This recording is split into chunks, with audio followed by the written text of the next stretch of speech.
Hi and welcome to my channel Duckpotatoe's World. Today on Tiny Tidbits I'm going to be talking to you about one of my favorite things. It's what I like to call knitter's flair, also known as stitch markers. So I don't know a knitter or a crocheter who does not love stitch markers, and there's all different kinds. There are really kind of basic simple ones that are just plastic little rings that come in different sizes that you can just slide onto your needle to kind of help keep track of where you are.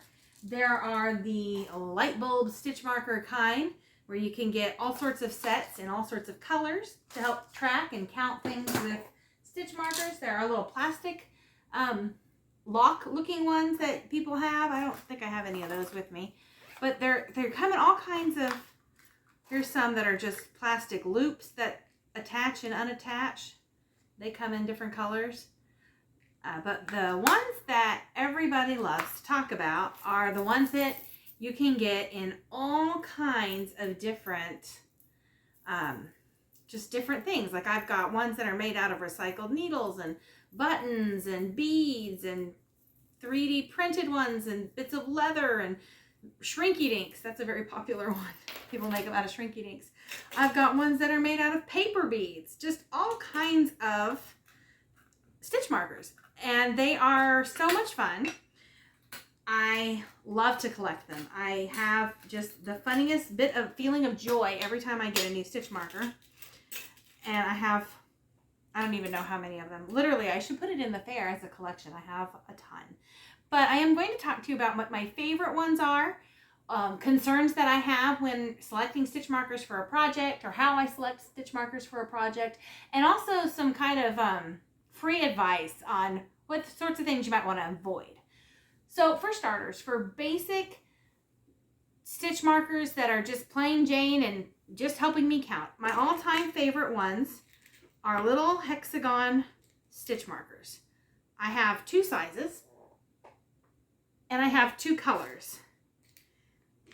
What I like about these stitch markers is that they, because of the hexagon shapes, I hope you can see that, they stay on my needle really well, and especially if I'm knitting lace, the yarn overs and things tend to stay in their section.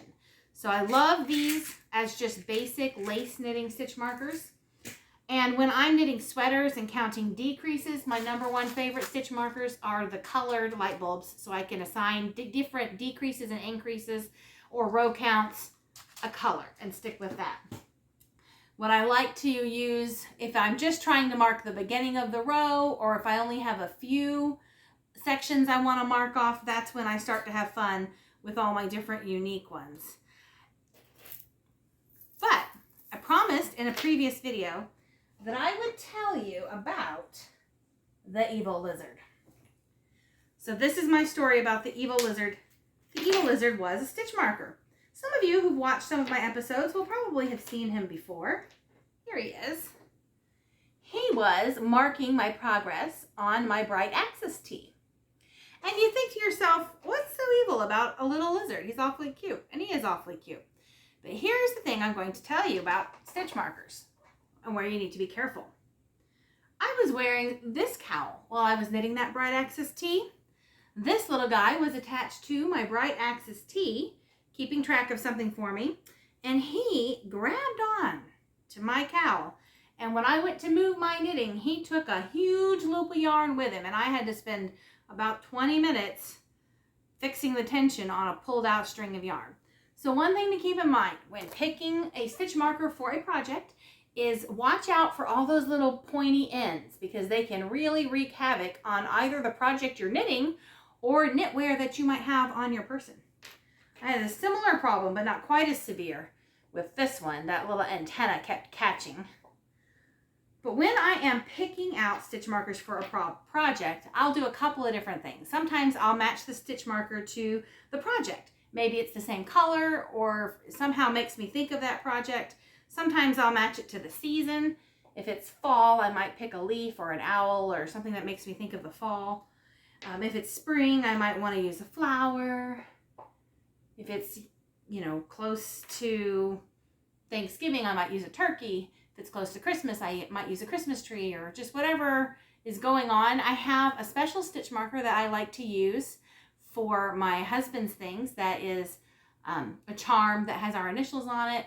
I have a stitch marker that I had made myself out of a broken earring that was from my sister's wedding jewelry that we wore at her wedding, and so I use that for her things. So lots of different ways to pick. I also like to have sets. So I may have stitch markers that are similar. There's actually a whole bunch of these that go in this set, but they're in use. Like similar, either they came together or they have a similar theme. I'll use those for different things. And I have so very many of my stitch markers. I used to store them all in here, and I would have to dig them out and hunt through them. And I got tired of doing that. So then for a while, I started dividing them into little different pens. I had these two. I had this one. I had this kind of 10. This kind of little bag to hold them. And then I started thinking, you know, nobody can see all these stitch markers. That's not very good flair, because like the point of flair is to be out there and show it and see it. So that's when I started decorating my knitting bags with them. So every single one of my knitting bag has at least one stitch marker somewhere on it, either on the, usually on the zipper. You can see this one has one here and also one here. Usually they are more like progress keepers or crochet stitch markers, so I can remove them. The good thing about that is I'm notorious for getting out and knitting in public and then not having a stitch marker and needing one. And I wind up using earrings, paper clips, bits of yarn, whatever else I can find. So this way I usually have at least one stitch marker on all my bags in case I need one. And I like to put them in, I have pencil cases full of them. These are a fun stitch marker that I like to use. I have, oh hey, there's my bunny rabbit that I couldn't remember what I did with. I'm gonna take her out of here. So bunny rabbit. But yeah, I keep them all over the place. And I also tend to store them in all kinds of things. And I decorate my bags with them. So this is my bag that I keep my Blanket of Knowledge project in most of the time.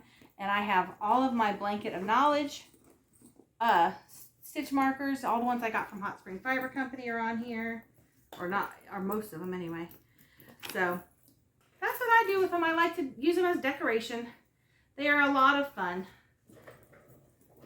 Now the point of this video is, of course, to tell you about my stitch markers, but also to announce the winner for the March giveaway. So if you will give me just a moment, I'll be right back with a winner.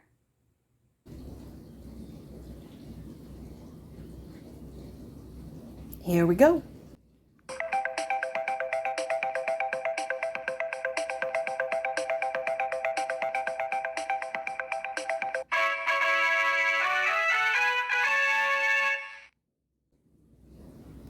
Congratulations, Diane Beavers. If you will, send an email to the Created to Create email that's in the description box below. I will get your prize out to you. Now we have 2 winners this week, so we're going to draw our second winner.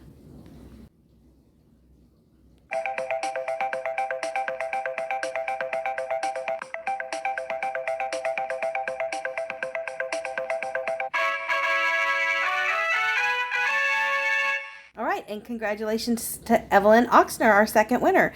Evelyn, if you would also send your address information to me at the email in our description box down below, I'll get your prize out to you as soon as I can. Congratulations, winners.